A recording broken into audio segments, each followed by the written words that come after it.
항상 수고해 주셔서 감사합니다. 우리 좋으신 하나님 같이 한번 부르십니다. 좋으신 하나님, 좋으신 하나님, 참 좋으신 나의 하나님.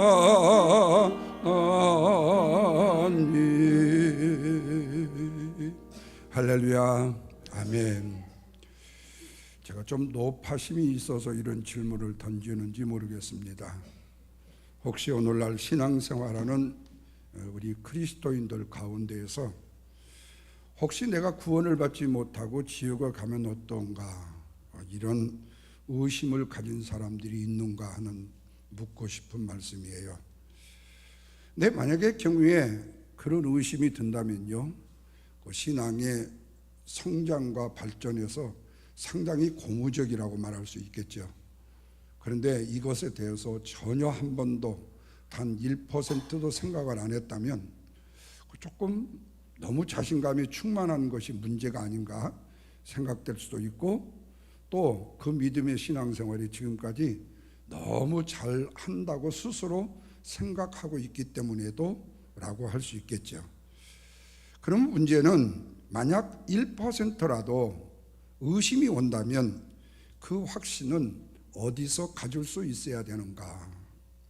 이걸 성경을 통해서 분명히 알아야 되는 것은 아닌가 하는 말씀입니다. 그것이 바로 오늘 본문 말씀 속에 있는 복음의 핵심인 바로 2장 8절의 말씀입니다. 이 말씀을 바로 아는 거지요. 다 같이 한번 읽겠습니다. 너희는 그 은혜로에 의하여 믿음으로 말미암아 구원을 받았으니 이것이 너희에게서 난 것이 아니고 하나님의 선물이다. 영어 성경은 이를 세 토막으로 나누었더라고요. 먼저 when you believed요. 다시 말하면 당신이 하나님을 믿을 때, God saved you. 당신이, 하나님이 당신을 구원했다는 것을, 그 근거가 어디냐? By His grace, 은혜로 되었다. 그래서 이 말의 은혜는 내게 근거가 있는 것이 아니다. 은혜는 나에게서 온 것이 아니고 하나님께로부터 온 것이라는 거죠. 이 말을 좀 더 차원 높게 말하면 삼위일체 하나님께 있다라는 말씀입니다. 그러면 삼위일체 하나님께 몇 가지가 있느냐? 세 가지입니다. 첫째는 하나님 사랑, 두 번째는 예수님의 십자가, 세 번째는 성령의 도우심. 이것은 우리가 사도신경에도 있고 축도에도 있고 등등의 여러 구분에서 이 말씀을 하죠. 먼저 하나님의 사랑을 한번 보십시다. 독생자를 주시기까지 우리를 사랑하셨다. 하나밖에 없는 아들을 우리가 무엇이라고 우리를 위해서 던져주셨다는 거예요. 그래서 하나밖에 없는 귀한 아들을 주심이라고, 그것을 우리가 바로 안다면 하나님에 대한 사랑을 느낀다는 겁니다. 두 번째로 예수님의 십자가입니다. 예수님은 당신이 십자가에 죽지 않을 수도 있어요. 그러나 우리를 구원은 못하시지요. 그렇다면 십자가의 고난이 얼마나 아프고 힘든 것인가를 예수님은 모르시는 게 아니에요. 아셔요. 그리고 그 십자가는 얼마나 더티하고 더럽고 추하고, 그 가문에서 어떤 사람이 십자가에 달렸다라고 한다면은 그 집안은 후대로 고개를 들 수가 없는 지경에 아주 처참한 것이 십자가예요. 근데 하나님 아버지께서 저 억저에 죄악된 인생을 구원하기 위하여 네가 십자가에 죽어야 된다는 거예요. 그래서 당신의 원함만이 아니라 아버지의 뜻대로 십자가를 지시고 당신을 희생하셨다는 거예요. 그로 인해서 죄인들인 우리에게 죄사함과 구원의 길이 열려지게 되었다는 말씀입니다. 세 번째가 성령의 도우심이에요. 성령은 우리가 보혜사, 돕는 자라는 말의 뜻이죠. 성령께서 하나님의 사랑과 예수 그리스도의 십자가를 우리가 붙들도록 도와주신다는 거예요. 우리 하나님이 독생자를 우리 위해 보내주셨다고 해도, 예수님이 아버지의 뜻에 따라 십자가에 죽었다 할지라도, 내가 나를 위하여 십자가에 죽으신 예수님을 붙들지 아니하면, 성령께서 나를 그를 붙들 수 있도록 도와주시 않는다면 우리의 구원은 막연하다. 그래서 그 구원의 증거가, 구원받았다는 증거가 When you believed예요. 삼위일체 하나님이 하신 일을 영접했기 때문이고 그 하나님을 믿었기 때문이다. 그래서 여기서 영접이라는 말은 바로 믿음을 말씀하는 겁니다. 이를 로마서 10장 10절은 이렇게 말씀하죠. 믿음은 머리로 이해하고 마음으로 믿어 뭘로 시인한 거라고요? 입술로 시인하는 것이라고 말씀합니다. 그런데 이 사실을 머리로 이해하고 마음으로 믿고 입으로 시인할 수 있는 것이 누가 아니면 안 된다고 그랬죠? 성령이 아니고서는 누구든지 예수를 나의 구주라고 할 수가 있다? 없다? 없다라고 말씀하고 있어요. 그러니까 예수 그리스도가 나의 주라고 진정성을 가지고 시인을 한다면 이것은 내 안에 누가 내주하는 것이다? 성령이 내주하는 것이라고 말씀하고 있습니다. 이렇게 해보니까 성경 공부하는 것 같아요. 왜? 우리가 너무 많이 하는 말씀이에요. 그래서 성령께서 저와 여러분의 삶과 신앙을 도와주신다는 것은 삼위일체 하나님을 내가 영접했다는 증거가 되고 나의 구원은 확실하다는 증거가 되는 것이다. 이런 면에서 오늘 본문의 말씀은 죄와 허물로 죽은 인간을 하나님의 크신 자비의 은혜로 구원을 하시고 영광스러운 포이에마의 존재로 만들어 주셨다는 사실의 선언입니다. 그래서 바울은 구원받기 이전에 그리스도인의 삶과 구원받는 이후에 그리스도의 삶을 대조하면서 오늘 본문 2장을 시작합니다. 자, 먼저 구원받기 이전의 인간의 상태는 어떠했는가? 1절과 2절 같이 읽겠습니다. 그는 허물로 죄로 죽었던 너희를 뭐 했어요? 살리셨도다.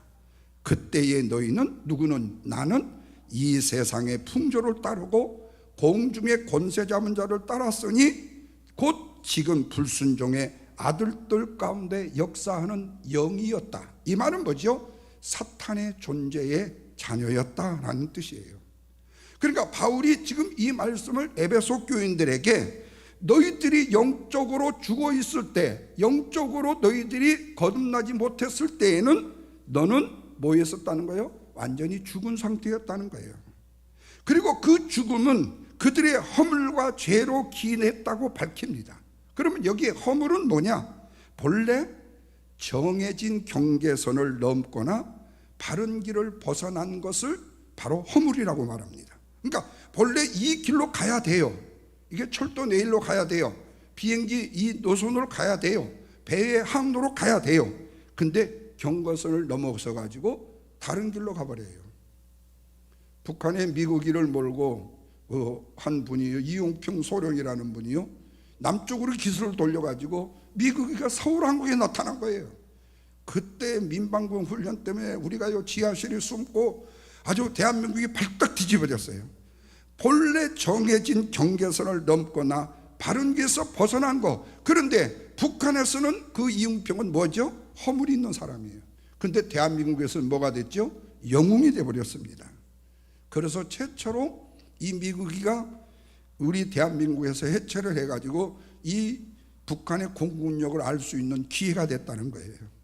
이번에는 우주선 미사일을 잘못 쏘아가지고 폭발을 해가지고 우리나라가 잽싸게 가서 건져가지고 또 해체를 해보니까 이건 장난감 수준이라는 거예요. 우리 한국의 우주선에 비교하면 아무것도 아니라는 거예요. 그런데 그거 가지고 껍데기만 거창하게 만들어가지고 뻥튀기를 하니까 세상이 마치 뒤집어지는 것 같은 거예요. 그러니까 결국에 이 허물이라는 것은 경계선을 벗어났다는 거예요.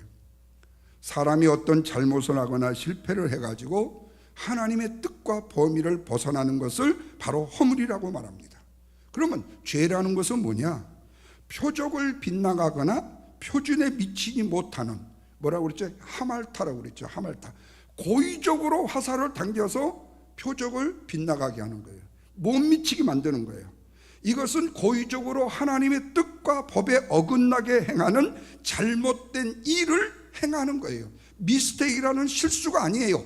고의적인 죄인 거예요. 그래서 여러분, 1급살인과 2급살인은요 엄청난 차이가 납니다. 1급살인은 죽이려고 미리 밧줄을 준비하고 뭐 칼을 준비하고 뭐를 준비하는 게 1급살인이요. 그런데 내가 우연스럽게 한 대 빵 쳤는데 이게 사람이 뭐가 이게 살기가 있어가지고 죽었다고 하면 그거는요 1급살인이 아니에요. 왜? 우발적인 사건이에요. 근데 바로 이 죄라는 것은 뭐냐? 고의적이라는 거예요. 내가 작정을 했다는 겁니다. 내가 하나님의 말씀을 거역함으로써 하나님과의 관계를 내가 단절을 시켜버리겠다는 거예요. 그 결과로 인해서 세상인 우리 인간에게 뭐가 왔어요? 죽음이 왔다는 겁니다. 그래서 바울이 에베소 교인들에게 죄와 허물로 죽었다라는 이 말은 너희들이 그리스도를 믿기 전에 하나님과의 단절의 상태에 있었다는 그들의 현 주소, 비참한 상태를 뜻하는 겁니다. 그러나 사람은요 하나님께 생명을 공급받아야 살 수 있는 존재라는 거 믿으시죠? 하나님께 생명의 공급을 받아야만이 살 수 있는 존재예요. 왜? 생명의 근원은 어디에 있기 때문에? 하나님께 있기 때문에. 그래서 하나님을 떠난 사람에게는 영적인 생명이 어떻게 해요? 없다는 말이에요. 그래서 우리가 죽음이라는 것은요 육체와 영혼의 분리를 죽음이라고 말합니다. 그래서 죽게 되면 우리의 육체는 우리의 본향인 흙으로 돌아가고 영은 하나님께로 돌아가는 거예요. 그래서 늘상 말씀을 드려요. 어떤 분이 세상을 떠났을 때 명복을 빕니다. 기독교에는 절대로 그런 말을 쓰지 말란 말이에요. 당신이 명복을 빌 수 있는 권한과 능력은 없어요. 이미 하나님이 그 영에 대한 복과 한은 하나님이 정해버렸어요. 그래서 우리가 보통 사람이 세상을 떠나게 되면 돌아가셨다, 이 말은 뭐지요? 영은 영대로 하나님께로 갔고 육은 육대로 땅에 갔던 것이 돌아갔다는 거예요. 본향으로 돌아갔다는 거예요. 그렇기 때문에 모든 인간은 예수 그리스도 안에서 영적인 생명을 얻기까지 영적으로 죽은 존재이고 하나님을 모르는 존재인 것이 분명하다. 그래서 하나님이 어떤 사랑을 얘기해 주어도요 그 사랑에 반응할 수가 없는 거예요. 그래서 여러분들이 자녀들에게 뭔가를 책망을 하고 교훈을 주고 뭔가를 얘기해요. 아니면 내가 사랑하는 사람이든 안 사랑하는 사람이든 미운 사람에게 뭔가를 얘기를 해요. 근데 그 사람이 내가 얘기한 것에 맞아, 자네 말이 옳네 라고 반응을 해주면요 내 말을 이해했다는 거예요. 내가 한 말에 대한 사랑의 반응이 오는 거예요. 그런데 내가 아무리 좋은 얘기를 해도 저 상대방은 콧방구만 끼고 있고 다른 사람이 내 말을 듣지 않았다는 것은 지금 내가 한 이 얘기에 대한 반응이 없다라는 거예요. 그러니까 죄인된 인간이 하나님이 아무리 우리를 사랑한다고 말씀하시고 유다민족을 사랑하고 북이스라엘을 사랑하고 그래서 뭐 바벨론을 통해서 아수르를 통해서 뭐라고 얘기해도 뜬구름 잡아요. 심지어 선지자들도 그렇단 말이에요. 그래서 바울은 에베소 교인들에게 너희들이 과거에는 이 세상의 풍조를 따랐다고 말하는 겁니다. 그러나 이것은 하나님을 떠나 타락한 세상의 정신이에요. 하나님을 떠난 사고의 방식과 가치에 순응하며 살았다는 것을 뜻하는 거예요. 한마디로 말하면 그리스도를 믿기 전에는 에베소 교회 성도들과 오늘 우리들은 자기 자신과 세속적인 가치에다가 권위를 두고 그것을 목적으로 삼고 살았고 내 인생을 내 마음대로 내 뜻대로 살아도 된다라고 착각하며 살았다는 거예요. 그래서 그들은 스스로 강도의 소굴이 되어서 살아갔던 거죠. 이 사실을 바울이 뭐라고 표현했느냐? 공중의 권세 잡은 자를 따랐다 그랬어요. 공중의 권세 잡은 자 누구죠? 악한 사단 마귀예요. 불순종의 아들들 가운데 역사하는 영을 따랐다. 불순종 속에 숨어있는 악한 사단 마귀가 주인이거든요. 불순종의 주인이거든요. 그 역사의 영을 따랐다. 이건 뭐예요? 하나님을 대적하는 마귀의 영으로 붙잡혀 있었다. 그런데 마귀는 최후의 패배의 날이 오기까지요, 하나님을 대적해서 교회와 그리스도인들을 공격할 것이라는 거죠. 그렇기 때문에 사단은 하나님께 불순종하는 사람들 가운데 역사함으로 그들을 종으로 삼아서 그들로 하여금 악한 생각을 만들게 하고 거짓말을 하게 하고 죄를 짓게 하고 다른 사람을 정죄하게 만든다는 거예요. 자신이 수없이 잘못을 했다는 사실을 알면서도 불구하고 사탄이 너 잘못하는 거야, 너는 지금 옳은 거 한 거야, 그러니까 우겨, 너 잘못 안 됐다고, 너 거짓말해도 괜찮아, 너는 거짓말해도 살아도 괜찮아, 내가 살려줄게, 자꾸 불을 지르는 거예요. 그래서 우리 그리스도인들의 입장에서 거짓말을 자꾸 하고 한 것도 안 했다고 하고, 그리고 또한 고집을 부리는 사람을 뭐냐면 사탄의 붙잡힌 된 사람이라고 그래요. 사탄의 종인 거예요.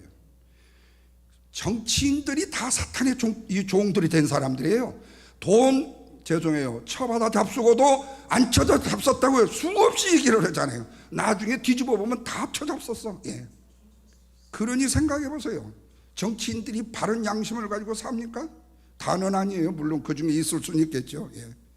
마귀의 지배를 받아서 거짓과 악을 행하면서 산다는 거예요. 그런데 이들에게 새로운 반전이 일어나게 됩니다. 3절을 보십시오. 뭐라고 그러죠? 전에는 우리도 다 그 가운데서 우리의 육체의 욕심을 따라 지냈고 육체와 마음이 원하는 것을 하여 다른 이들과 같이 본질상 진노의 자녀이었는데, 이렇게 말이에요. 자, 바울은 앞에서 1절 2절에서요 에베소 교인들을 너희는이라고 했어요. 그런데 3절에서는 1인칭 복수인 대명사를 쳐가지고 우리라는 말을 사용합니다. 그러면 여기 너희는 누굽니까? 에베소의 이방인들을 가리켰다면 3절에서 우리라는 것은 바울과 유대의 교인들을 가리킨다라고 할 수 있어요. 그러면서 바울은 우리도 다 그 가운데서 우리의 육체의 욕심을 따라 지냈다는 말은 뭐예요? 이방인들처럼 우리도 그렇게 살았었다는 거예요. 다만 하나님의 거룩한 백성으로 삼았다는 것 뿐이었지, 삼았던 너희들도 이방인들처럼 똑같이 살았다는 거예요. 그러니까 하나님의 율법을 소유한 유대인도 이방인보다도 눈꼽만큼도 나은 점이 있다 없다? 없다라는 것을 바울이 시인시켜 주는 거예요. 그리고 여기서 육체의 욕심이라는 말의 뜻은 자기 중심적인 열망과 충동을 말합니다. 하나님의 뜻과 반대가 되는 에브리띵, 모든 것을 거기에 포함되고 있어요. 또 육체와 마음이 원한다라는 것은 하나님을 거역하고 반대하는 이성과 의지를 다 포함하고 있는 말이에요. 여기서 놀라운 것이 있어요. 자, 바울을 포함한 유대인들이 하나님을 알고 하나님이 어떤 분인지도 알아요. 실천만 못했을 뿐이죠. 율법이 뭔지도 알아요. 행하지 않았기 때문이에요. 그런데 예수님을 알기 이전에 그들의 삶은 이방인과 다를 바가 없는 삶을 뭐였다고요? 살았다는 것이다. 이를 통해서 유대인이나 헬라인이나 모두가 다 어디에 있다고요? 죄 아래에 있다는 사실을 분명히 알 수 있다. 그래서 바울은 본질상 진노의 자녀라는 표현을 통해서 이 본질상으로 번역된 헬라어, 태생적으로 결정된 어떤 조건이나 상황을 의미하는 말을 바로 본질적이라는 말이에요. 바울은 이 표현을 사용해서 유대인들이 나면서부터 아담으로 인하여 하나님의 진노를 받게 되었음을 말한다는 거예요. 그러니까 여러분, 유대인들이 하나님의 거룩한 백성이라는 말은요, 또 이방인은 하나님의 벗어난 백성이라는 이 말의 뜻은요, 사람이 구별을 해놓은 것 뿐이에요. 실제로 이방인도 유대인도 누구의 후손이에요? 아담의 후손이에요. 아담의 후손은 모두 다 불순종의 진노의 자식들이에요. 근데 하나님이 유대인만을 하나님의 백성으로 인쳐주셨어. 그런데 유대인들이 까분 거예요. 야, 우리는 하나님의 백성이고 쟤들 사마리아 사람들은 개 같은 애들이래. 사실은 본질상으로는 뭐지요? 똑같아요. 아담의 후손이에요. 그런데 그 자부심을 갖고 살았어요. 마치 여러분 똑같아요. 가난한 집에서 태어난 자식한테 15평 아파트 뭡니까? 정부에서 주는 아파트에서 사는 애들은 가난한 집에 저는 못난 이고 지는 60평 아파트에서 사니까 굉장히 괜찮은 거. 근데 니나 다 화장실 똑같이 가고 하는 집 똑같고 오히려 더 나쁜 짓만 한다. 본질상은 똑같다는 거예요. 진노를 받을 수밖에 없었다는. 그런데 세상의 사람들이 기준을 내가지고 너는 못났고 너는 잘났다는 거죠. 그래서 우리가 수요일날 말씀을 통해서 보는 내용이 뭐예요? 실제로 제자들이 이 얘기를 했고 그 다음에 다른 수많은 유대의 관리들이 이 얘기를 했지만 그것은 지 이야기지 누구의 이야기가 아니에요. 하나님의 이야기가 아니란 말이에요. 근데 우리는 그들이 한 얘기가 마치 진리인 것처럼, 왜? 내가 그렇게 분별하고 판단하고 나도 그렇게 살았기 때문에 그들을 내가 인정하는 거예요. 이게 바로 오늘 우리가 죄인이 가지고 있는 속성 중에 하나란 말이에요. 그러니까 나는 굉장히 괜찮은 사람처럼 생각돼. 그러나 속으로 하나님이 보실 때는 아니라는 거죠. 유대인들이 세상에 태어난 후에 끊임없이 자기의 욕심의 육체를 따라 살았잖아요. 하나님을 거역한 죄인이었잖아요. 그러면서도 태어나면서 하나님의 진노를 받아야 하는 존재는 비단 유대인뿐만 아니라 이방인도 유대인과 매 한 가지였다는 거예요. 이게 바로 하나님 앞에 서 있는 인간의 뭐라고요? 정체성, 모습이라는 거예요. 이방인도 유대인도요. 그리고 오늘날 저와 여러분이 서 있는 무엇이에요? 모습이기도 하다는 겁니다. 그래서 여러분, 은혜 없는 열심이라든지 대상이 없는 열심의 허망함이라는 것은 모두가 다 내 육체의 욕심을 따라 사는 사람으로서 하나님을 거역하는 삶을 산다는 거예요. 다시요, 은혜 없는 열심이요, 대상이 없는 열심의 허망은 다 내 육체의 욕심을 따라 살아가는 삶, 하나님을 거역하는 사람의 삶이라. 그러나 이런 죄인들에게 하나님께서는 뭐라고 그랬죠? 예수 그리스도를 믿는 자에게 하신 일이 있다. 이걸 뭐냐? 그들에게 은혜를 베풀어 주셨다. By His grace. 은혜에 의해서라는 거예요. 그런데 그 은혜는 내가 뭐 할 때요? 빌리브, 영접할 때 나에게 임한다는 거예요. 그리고 그리스도에 대한 믿음을 가질 때 내게 임한다고 말씀하고 있습니다. 그러므로 믿음의 대상이 없는 영접, 대상이 없는 믿음은 절대로 가능한 것이 아니다. 소위 대상이 없는 열심, 비나이다. 이 신앙은 안 된다는 거예요. 그리고 장독대에다가 100일 기도를 드리고 찬물을 올려놓는 지성의 신앙도 나싱, 아무것도 아니다. 이것은 자기의 소원을 바라는 것일 뿐 헛된 일이고 뭐하니라고요? 허망한 일이라고 말씀하고 있는 겁니다. 그러게 사랑하는 여러분, 예수 그리스도를 믿음으로 말미암아 변화받은 신앙인의 모습은요, 무엇보다도요, 나의 삶의 모든 가치가 하나님의 은혜로부터 나온다라는 사실을 먼저 인정하는 사람이라는 거예요. 그리고 그 은혜를 항상 기억하면서 저와 여러분의 환경과 삶이 어떠하든지 간에 그 은혜만을 기억하며 감사하며 기뻐가는 살아가는 삶, 이 삶을 살 수 있는 우리가 되시기를 주님의 이름으로 축원합니다. 두 번째로는요, 하나님을 떠난 비참한 실존에 대한 하나님이 하신 일이에요. 자, 본문 4절과 6절을 보십시다. 긍휼이 풍성하신 하나님이 우리를 사랑하신 그 크신 사랑을 인하여 허물로 죽은 우리를 누구와 함께 살리셨고 그리스도와 함께 살리셨고 너희는 은혜로 구원을 받은 것이라 말씀해요. 그걸로 끝납니까? 6절 보십시오. 큰소리 읽어보십시다. 또 함께 일으키사 그리스도 예수 안에서 함께 하늘에 뭐였다고요? 앉히셨다고 그래요. 여기서 바울은 하나님께서 우리를 사랑하시는 당신의 큰 사랑 때문에 우리를 구원하셨다고 말씀해요. 우리가 진노를 받아 마땅할 존재인데도 불구하고 그런데 하나님께서 우리에게 측량할 수 없는 큰 사랑을 보이셨다고 말씀하는 거예요.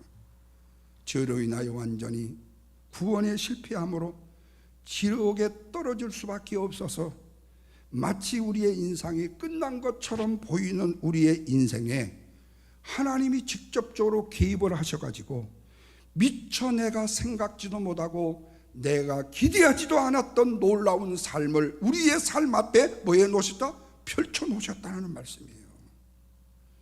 그래서 우리는 날마다 삶의 자리에서 그럼에도 하나님께서 이 말씀을 경험하며 살아야 된다.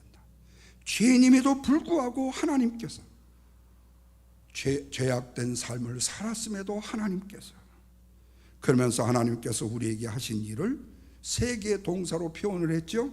먼저는 하나님이 우리를 그리스도와 함께 뭐했고? 살리셨고 라이브하셨고, 다음으로 그리스도와 함께 괴롭 일어나게 하셨고, 마지막으로 그리스도 안에서 하늘에 sit-down 주님과 함께 앉게 하셨다고 말씀해요. 그렇다면 이 말씀에서 살리셨고 일으키시고 앉히셨다는 이 말씀은 예수님의 구원의 사역 안에서 연속적으로 일어나는 세 개의 역사적인 사건, 그리스도의 부활, 예수 그리스도의 승천, 그리고 주의 보좌에 앉으심이라는 거죠. 그래서 우리가 사도신경의 신앙 고백을 할 때마다 이 세 가지의 사건에 대한 믿음의 선포를 한다는 거예요. 사도신경 중에 그랬죠. 장사한 지 사흘 만에 죽은 자 가운데서 다시 살아나시며 어디에 오르사? 하늘에 오르사 전능하신 하나님 보좌 우편에 앉아 계시다가, 바로 그거잖아요. 그래서 오늘 본문 말씀을 통해서 정말 놀라운 것은 그거예요. 하나님께서 우리를 그리스도와 함께 하늘에 앉히셨다는 거예요. 다시 말하면 그리스도와 함께 하늘에 앉히셨다는 이 말씀 자체는 만물을 통치하시는 성자 예수님과 함께 하나님의 오른편에 함께 앉을 자로 우리를 세우셨다. 이것을 그리스도와 함께 만물을 통치하는 영광을 누리는 그리스도인이다라는 뜻이에요. 그래서 성경에서 이보다 더 강력하게 그리스도인의 구원의 영광을 진술하는 것이 없어요. 그래서 에베소서 2장 이 말씀은요, 성경 중에 가장 핵심적인 포인트, 다시 말하면 이 엑기스예요, 엑기스예요. 그러나 사람들의 눈에 우리의 모습은 어떠죠? 초라하기 그지없어요. 보잘것없는 존재로 보일 수 있어요. 그러나 우리는 항상 그리스도와 함께 하늘에 앉는 영광스러운 존재라는 사실을 절대로 잊지 말라는 거예요.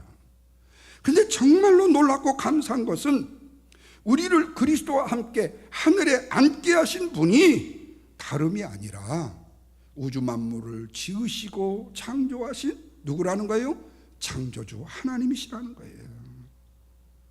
예수라는 친구를 잘 만나가지고 우리는 덕분에요 하나님의 영광의 보좌의 자리에 앉게 된 거예요. 다윗이 자기의 친구의 아들을요 자기의 영광의 왕의 자리에서 식사를 같이 나누게 하잖아요. 하나님이 예수 그리스도를 통해서 그 일을 우리에게 하신다는 거예요. 그러면서 바울은 허물로 죄로 죽었던 우리를 구원하신 목적으로요 7절에서 이렇게 말해요. 다 같이 큰 소리 읽어보십시다. 이는 그리스도 예수 안에서 우리에게 자비하심으로써 은혜의 지극히 풍성함을 오는 여러 세대에 나타내려 하심이라고요. 베푸신 은혜를, 풍성한 은혜를 오는 세대에 증명하기 위한 것이라고 해요. 하나님의 은혜의 풍성함이라는 것은 이미 우리가 그리스도 예수 안에서 우리를 향하신 자비하심으로 나타난 것이고 구원받은 그리스도인이 되었다는 사실, 팩트예요. 그리고 그리스도인들의 공동체인 교회가 존재한다는 것 자체가 이미 하나님의 풍성함이 뭐하게 해요? 나타냈다는 겁니다. 그래서 죄악된 인간이 하나님의 은혜로 구원을 받았다는 것은 이 세상에 무엇보다도 하나님의 권위를 분명하게 저와 여러분의 삶 속에 보여주신 사건 중에 사건이다. 그래서 하나님의 은혜와 사랑으로 구원받은 그리스도인은 하나님의 권위를 인정하고 순종하는 삶을 살아야 된다. 이제 결론입니다. 바울은 구원받은 이후의 그리스도의 삶의 방향을요 10절에서 이렇게 말합니다. 다 같이 읽어보십시다. 우리는 그가 만드신 바라 그리스도 예수 안에서 선한 일을 위하여 지으심을 받은 자니 이 일은 하나님이 전에 예비하사 우리로 그 가운데 행하게 하려 하심이라. 자, 여러분, 이 말씀이 굉장히 중요해요. 하나님이 만드신 바 그리스도 예수 안에서 선한 일을 위하여 지으심을 받은 자다. 두 가지를 선포해요. 너희는, 저와 여러분은 하나님이 만드신 바가 된 자고, 아멘. 그리고 선한 일을 위하여 지으심을 받은 자다. 여기서 만드신 바라는 헬라어 말이 바로 뭐냐? 포이에마라는 말입니다. 본래 만들어진 그리고 이루어진 것을 뜻하는 말이에요. 그래서 이 포이에마라는 것은 걸작품, 공예가냐 장인이, 어떤 도자기의 장인이 만든 작품을 뜻합니다. 그래서 바울은 하나님께서 그리스도 안에서 구원하신 한 개인도 하나님의 포이에마, 하나님의 작품이라고 말씀하신다는 거예요. 그런데 여기서 바울은 우리라는 복수를 사용하심으로 구원받은 개인은 물론이고, 구원받은 우리는 물론이고, 구원받은 교회도 하나님의 작품이라고 말씀하고 있습니다. 그렇다면 여러분, 구원받은 그리스도인을 가려서 하나님의 작품이라고 말씀하신 이유가 뭔가? 그것은 하나님께서 예수 그리스도 안에서 창조하신 새로운 뭐요? 피조물이 되어지기 때문에 죄와 허물로 죽었던 우리를 그리스도와 함께 살리시고 그와 함께 일으키심으로 인하여 하늘 보좌 그리스도와 함께 영광의 자리에 앉히시는 하나님의 구애의 사역은 하나님이 우주 만물을 창조하셨던 사역과 다를 바가 없다. 여러분, 우리가 알듯이요, 어떤 작품이든 간에요, 만들어진 그 작품에는요, 그것을 만든 사람의 솜씨가 어떤 방법으로든지 거기에 의미와 미닝과 뜻으로 드러나기 마련이잖아요. 그렇다면 본문에서 분명하게 그리스도께서 선한 일을 위하여 지으심을 받은 우리가 하나님의 만드신 바가 되었다는 것은 하나님의 포이에마 작품이라면, 하나님의 작품인 우리는 하나님의 창조의 능력과 지혜를 세상에 드러내는 존재가 되어야 된다. 그리고 우리가 하나님께서 예비하신 선한 일을 할 때에 창조의 능력과 지혜를 온전히 드러낼 수 있는 것이다. 그래서 여러분, 요즘에 한국에 트로트 가수를 뽑는 방송들이 많고요, 그 노래 가수들을, 무명 가수들을 뽑는 일들이 참 많아요. 근데 거기에요, 10중 8구가요, 대부분이요, 교회의 성가들을 하셨던 분들이요 굉장히 많이 있다라는 거예요. 이건 뭐예요? 하나님이 이미 하나님을 찬양토록 그 성대도, 그 마음도, 그 감성도 주장해 주셨다는 거예요. 그러니까 트로트 가수가 돼가지고 하나님의 영광을 포이에마의 작품으로 드러낸다고 한다면 내가 또 우스운 사람이 되겠죠. 그것만이 아니라 결국에 그 일을 통해서 뭐예요? 다른 하나님의 영광을 드러낼 수 있는 일을 하게끔 한다. 이전에 여러분, 우리 교회에 지금 재입학 박재범이가요, 우리 영광교회 중고등부 출신이었잖아요. 어머니 아버지가 교회 집사님이셨고요. 그 친구가 뭐 하고 나서요, 그 한국에서 2PM으로 뭐 하다가 좀 문제가 생겨서 힘들어했을 때 우리 교회를 와가지고 그때 사진을 찍은 거 있거든요. 유진이가 그러더라고요. 재범이의 패밀리 부모님이 누구신지 아세요? 그래서 누군데? 그랬더니 사진을 딱 보여주면서 대머리 배까지 나하고 우리 집사람하고 넷이 딱 찍은 사진을 보여주더라고요. 그러면서 이분이 패밀리로 나온대. 그래서 재입학만 딱 사진을 하면은 우리 사진이 제일 먼저 나온대. 그래서 아마 누가 목사님하고 사모님이 재범이 아버지 어머니인 줄 아실 거라고 그렇게 얘기를 하는 거예요. 예. 근데 그때에 교회 나와서 예배한 이후로요, 그가 정말로 일들을 많이 할 때예요, 이 미국에 있는요, 한국에 있는요 교회들의 목사님들이요 저한테요 수십 통의 전화가 왔어요. 뭔 줄 아세요? 재범이 간증 집회 좀 한번 하게 해달라고요.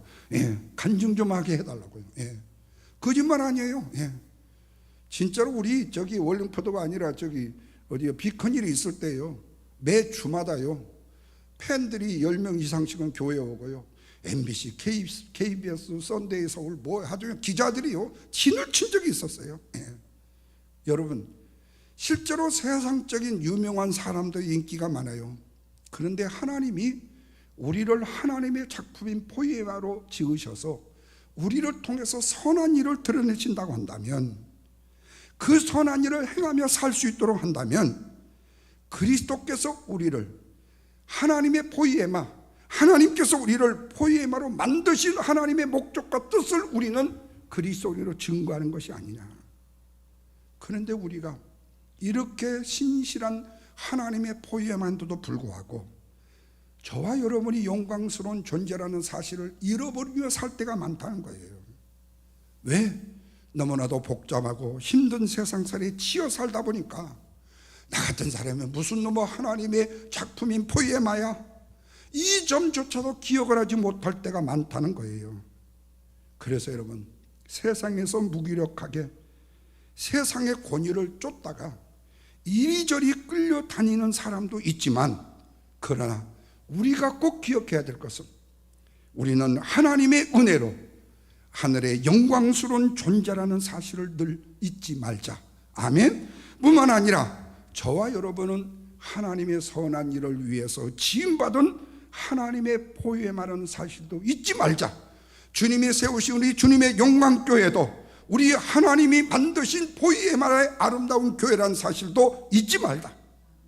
때로 우리의 바람대로 되지 않고 힘들고 어려운 세상을 살아간다 할지라도 저와 여러분은 나는 하나님의 포에마이며 하나님의 하나밖에 없는 작품이라는 사실을 기억하시면서 날마다의 구원의 감격 속에 주님을 예배하고 하나님의 은혜의 아름다운 포에마로 살아가는 저와 여러분의 삶, 우리 모두의 삶, 우리의 교회의 삶이 되기를 주님의 이름으로 축원합니다. 기도합니다. 하나님 감사합니다.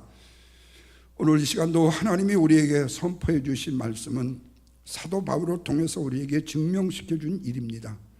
하나님이 우리를 만드신 바 되셔서 하나님의 선한 일의 도구로 사용되기를 원하셨습니다.